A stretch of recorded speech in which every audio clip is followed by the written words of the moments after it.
ay rated SPG. Striktong patnubay at gabay ng magulang ang kailangan. Maaaring may masiselang tema, lengguwahe, karahasan, sexual, horror o droga na hindi angkop sa Welcome back mga ka-Episode Plus at narito mga dapat nating abangan dito nga lang sa Abot Kamay na Pangarap kung saan nagtataka na nga itong mga sina Giselle at sina Dr. niya kung bakit nga ba inalis nga nito ni Lolo Pepe.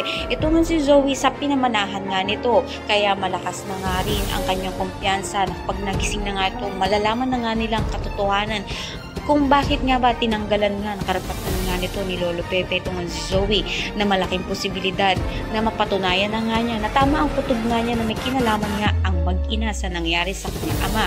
Sa kabilang banda naman nga ay nakiusap naman nga itong si Giselle dito nga kay Eric na makasama nga niya ang kanyang anak sa Kapaskuhan. Subalit hindi nga ito pinakinggan nga nito ni Eric at hindi niya mapagbibigyan nga ito dahil alam naman nga nito ang ginawa nga nito ni Giselle sa kanilang anak. Kaya malaking posibilidad na mahirapan itong si Giselle na makasama ang kanyang anak.